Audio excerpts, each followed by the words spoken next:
চাঁদপুর জেলা ঘিরে আছে তিন নদী, পদ্মা, মেঘনা আর ডাকাতিয়া। শহরের মাঝি দিয়ে বয়ে গেছে ডাকাতিয়া নদী। ব্যবহৃত প্লাস্টিক সহ রোজকার বর্জ্যের বড় একটি অংশ ফেলা হচ্ছে এই নদীতে। শেষে যা গিয়ে পড়ছে মেঘনায়। শহরে প্রতিদিন প্রায় 15 থেকে 16 টন বর্জ্য তৈরি হয়, যার 25 ভাগই প্লাস্টিক ও পলিথিন। অনেকেই হয়তো দেখা গেছে বিভিন্ন ট্রেনে বা ইয়াতে পলিথিন ফেলে, সেই পলিথিন থেকে কিছু একটা অংশ হয়তো বা ডাকাতিয়াতে যেতে পারে, আমরা আশঙ্কা করছি আর কি। কিন্তু নর্মালি আমরা যে সকল কালেকশন করি আমাদের বিভিন্ন বাসাবাড়ি থেকে এবং বিভিন্ন বিন থেকে, সেগুলো থেকে আমরা আসলে নদীতে যাই না। মেঘনায় দীর্ঘদিন ধরে ইলিশ ধরেন মোহাম্মদ হাবিব। 2 দশকের অভিজ্ঞতায় নানা পরিবর্তনের সাক্ষী তিনি। বিশেষ করে প্লাস্টিক ও পলিথিন বর্জ্যের কারণে নদী ও মৎস্য সম্পদ বিপন্ন বলে উদ্বিগ্ন এই জেলে। আগে মাছ ছিল, এখন মাছ নাই নদীতে। এখন পলিথিনের লিগে জালো মাছ আইতাছে না, খালে বিলে নদী নালাতন এই পলিথিন আসতে আছে।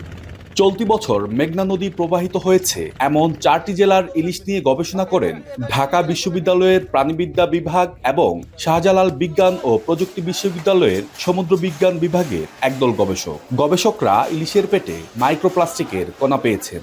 একই ফল পেয়েছেন শেরেবাংলা কৃষি বিশ্ববিদ্যালয়ের এক গবেষকও। মূলত ইলিশের অন্ত্রে মাইক্রোপ্লাস্টিকটা পেয়েছি আমরা, কিন্তু এটা যকৃত বা যে শরীর আছে এই জায়গা থেকে কিন্তু মাইক্রোপ্লাস্টিকটা আমরা দেখি নাই, কিন্তু এটা যে তার বডিতে ছড়িয়ে পড়ে নাই তারও কিন্তু ওইভাবে নিশ্চয়তা নাই। পলিথিন ব্যাগ, মোড়ক, বোতল, টেক্সটাইল ফাইবার, এমনকি গাড়ির টায়ার থেকেও প্লাস্টিক জমে নদীতে। পানি আর সূর্যের তাপে ভেঙে হয় মাইক্রোপ্লাস্টিকের কণা, যা খাবার হিসেবে খেয়ে ফেলে মাছ।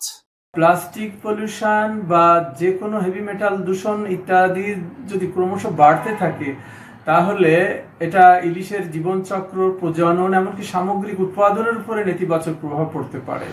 2022 সালে নেদারল্যান্ডসের একদল গবেষক প্রথমবার মানুষের রক্তে মাইক্রোপ্লাস্টিকের উপস্থিতি নিয়ে গবেষণা করেন। তাদের মতে মাইক্রোপ্লাস্টিক কণা মানব শরীরে প্রবেশ করে রক্ত প্রবাহের মাধ্যমে সারা শরীরে ছড়িয়ে পড়ে, যা হতে পারে ক্যান্সারের কারণ। প্লাস্টিক কিন্তু মানব শরীরের জন্য ক্ষতিকর, এই কারণে শুধু এটা মানব শরীরে হজমের সমস্যা করবে তা নয়, প্রদাহ করবে এবং একটা পর্যায়ে গিয়ে যখন মানব শরীরে জমা হবে ক্যান্সারের মতো খুবই দুরারোগ্য রোগও সৃষ্টি করতে পারে। দেশে উৎপাদিত ইলিশের একটি বড় অংশ আসে চাঁদপুর থেকে। মৎস্য বিভাগের তথ্য অনুযায়ী গেল অর্থ বছরে এই জেলায় প্রায় 35,000 টন ইলিশ মাছ শিকার করা হয়েছে। নিষেধ তো নিষেধই। চটকদার ঘোষণা আর জনগণের টাকায় কিছু পোস্টার ছাপিয়ে প্লাস্টিক ব্যবহার যে বন্ধ করা যাবে না তা আগেই দেখা গেছে। বন্ধ করতে হলে হতে হবে কঠোর, দিতে হবে বিকল্প ব্যবস্থা। না হলে প্লাস্টিক আজ নদীতে, মাছের পেটে, কাল হয়তো পাওয়া যাবে মানুষের শরীরে। তালহা জুবায়ের, এখন, চাঁদপুর।